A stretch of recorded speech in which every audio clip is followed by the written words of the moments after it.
2020 has been a real mixed bag for a lot of people, with different pressures and unusual circumstances that we've all had to try our hardest to overcome. Bikes bring people joy, and that's not changed despite what's happened in the rest of the world. Now for me, they've been a complete release and they've been absolutely fantastic, but there's been one notable mention for the year as a standout component, and that is Fox's 38 fork. Brand new for 2020, the 38 increased stanchion size from 36mm to 38 for Fox's single crown Enduro offering. Like its smaller sibling, it still has the fantastic Grip 2 damper with external high and low speed compression and rebound adjustment.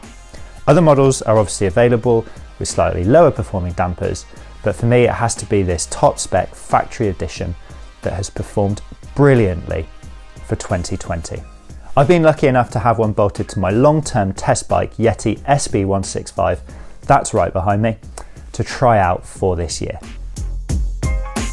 I've noticed that throughout the year the fork has performed fantastically, with a really lovely feeling stiff chassis that didn't seem to reverberate any harshness into my hands when the trails got really rough. Now this could be down to the fantastic damper and the way the forks perform. However, I'm sure that our Seb Stott has found similar things, and you can check out his head-to-head review on site with RockShox Zeb. It's definitely unusual to pick such a large item for our gear of the year. Normally it's gloves or chamois cream, two things that I absolutely love as well. But because this fork has performed so well, I just couldn't help myself but to mention it. In 2020, my favourite piece of mountain bike tech has been DMR's Sect dirt jump bike. I received it during the first lockdown here in the UK, and the reason I bought it was because I wanted to mix up my riding a little bit and really get my air miles dialed in perfectly. Super steep jumps can be quite daunting on a big bike, but the size and geometry of the Sect really puts you at ease and gives you the confidence to try those things that you might avoid on the big bike. Also, riding this kind of bike gives me a sense of nostalgic joy, as it reminds me of growing up as a teenager with my mates, riding single-speed dirt jump bikes for miles and miles in the parks, streets, basically wherever we wanted. The frame is made of chromoly steel, and as a complete build it weighs 13.5 kilograms. Now that's almost as heavy as my long-term test bike, the Saracen Zenith Elite. And while this is pretty heavy for something so small and compact, it means it's really tough and it can take quite a beating. It's fitted with Kenda small block tyres, which are perfect for those sort of clay and sandy style jumps, and also good for gravel pump tracks. On a side note, I'm actually using them on my old Peugeot Hurricane at the moment, because they make a great alternative gravel tyre choice for those old 26-inch rigid mountain bikes. The fork is the RST Dirt 100 with rebound adjuster, and the brakes are Tektron's M275 hydraulics with 160mm rotors, which you might think isn't enough, but for me it's more than enough stopping power. This bike has brought me so much joy this year, and I've taken it to skate parks, pump tracks, and all manner of dirt jump spots around Hampshire, because it's just really nice to mix up your riding every once in a while. And that's the reason this bike is my top pick for this year's Gear of the Year. My favourite bit of mountain bike tech in 2020 was the Marin Elroy. It's their new steel hardtail, and it's designed for trail riding, enduro riding, and maybe even a bit of downhill as well. So basically it's one of the most radically shaped hardtails on the market. Comes with a 140mm fork, and it's super long and it's crazy slack. Now normally I ride full suspension bikes which smooth the ride over rough, techie, rocky terrain, which I really enjoy riding. So I was surprised that actually the Elroy didn't feel that bad when things got tough. Now the reason for that, I think, is that super long wheelbase. If you've got like a little bike and it goes over a bump, the shorter the wheelbase, the bigger those bumps sort of feel on the bike. So with a long wheelbase, it kind of smooths over. So that wheelbase is thanks to basically a 510mm reach in its biggest size and a 63-degree head angle. So that's a super long reach and a really slack head angle. And it's paired with, I think it's about 437mm chainstays. So a really long wheelbase kept it nice and calm. The other thing that really helped was a pair of big, sticky, grippy tyres. They're a pair of Maxxis Assagais, 2.5 inch wide, I think. They're in their double down casing, so that's like the downhill casing, tubeless, and the max grip compound. So they're super sticky, they were mounted to really wide rims, loads of volume, loads of grip, buckets of confidence. The result basically was that I don't think I was much slower on a hardtail than I have been on proper full suspension 150, 140mm trail bikes. That for me, well, that's incredible really from a hardtail. The kit on the bike isn't like amazing, but it's all really solid stuff. So you basically get kind of a Shimano Dior group set there or thereabouts, a pretty standard but effective dropper post. Marin's finishing kit is totally fine. Marin wheels, again, they're nice and wide, and a Mazzocchi Z1 fork up front. So that's air sprung, nice and simple, works really well. So I liked the bike so much, I almost bought it, but I didn't buy it because fortunately Marin have sent it to me as my MBUK and BikeRadar long-term test bike for 2021, and I am so stoked. So yeah, my Marin Elroy, that is my best bit of kit from 2020.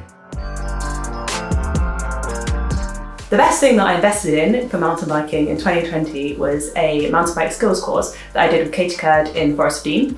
The course was called a jumps and drops course, and it helped with jumping technique, different ways to approach features on the trail, how to pump over features, and also how to drop safely and also like pop off drops. It was actually like such a useful day. It was really useful having not only the time and the space to go back over and redo features to try and get them perfect, but also to have someone who is obviously a skilled athlete there watching you and also filming you so you could see what you were doing wrong. By the end, my confidence had improved massively. I was getting over tabletops and dropping off things that I never thought I could drop off. And since then, my ability on the trail just seems to be getting bigger and bigger and much better. So I think if there's anything you're wanting to invest in this year, like this is something that's really going to improve your riding and make you feel much more confident and happy on the trail.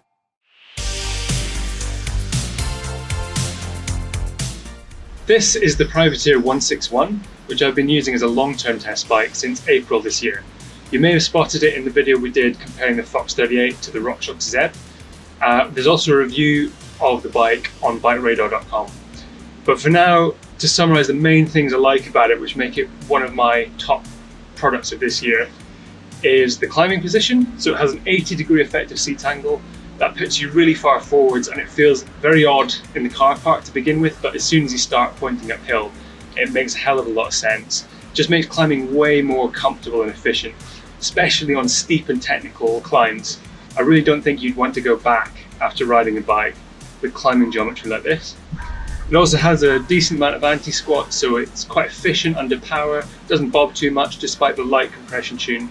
And this is despite the fact that this bike, as it is here, weighs 16 kilos. So yeah, it's pretty heavy, but this is with 2.6 Schwalbe Super Trail tires, which are pretty heavy. But despite that, it's one of the best climbing bikes I've ridden. The other thing is, of course, coming back down. So this is size-specific chainstays. So this XL has 455mm chainstays, so nice and long, helps get your weight over the front for those flatter turns. 1335mm total wheelbase, so it's a really long bike that gives plenty of stability. It's one of the few bikes that I feel really fits me properly. There are other bikes that are similarly long from the likes of Pole and Geometron, but this basically undercuts them massively on price, whilst having even steeper seat tube angle, which I think is a good thing, and pretty dialed suspension as well. So the overall descending performance is, for me, as good as, if not better than anything I've ever ridden before. As far as components go, I've really been enjoying this 212mm travel Vecnum dropper post. I really don't want to go back to 150 or even 180mm dropper posts now. The saddle is just that bit further out of the way. The SRAM Code RSC brakes have been absolutely fantastic. The Fox 36 and 38 forks are both a cut above the competition this year. I've got the 36 on now, but I think the 38 is better for kind of big terrain, kind of big square edge hits. But the 36 is a little lighter, and for around here, I think it's almost as good. For 2020, I've ridden and tested tons of bikes and products, and one bike that's really stood out for me is the Transition Scout. Now, this is designed around 650B wheels, and it has 140mm of rear wheel travel. While it isn't the fastest outright enduro style bike around, it's still ridiculously fun, which is why I loved it so much. The geometry suits me perfectly, with a reach of 460mm on the medium and a short rear end of 430mm. And despite it not being this full-blown, super long travel enduro machine, it's still incredibly capable, but it never ever loses that element of fun. But that's not all, because I want to talk to you about my favourite product as well, which are these knee pads from Sweet Protection. Regardless of the fact that they're not maybe like a full-blown downhill knee pad, they still offer a great amount of protection thanks to that SAS technique hub. Now, there's only one strap at the top, which you don't even need to do it that tight, and there's nothing down the bottom. It's this grippy material, this sort of neoprene style gripping material that sits just above the calf and cuts your leg perfectly. I've had a few crashes in these, and it's great to know that they stay put when you need them most. But yeah, for me, getting the right sort of feel and fit of a knee pad is critical. And I've found that even pedaling for long days in the hills with these, they are super comfy, which is why I grab them every single time I go out the door. Okay, thanks. Happy New Year.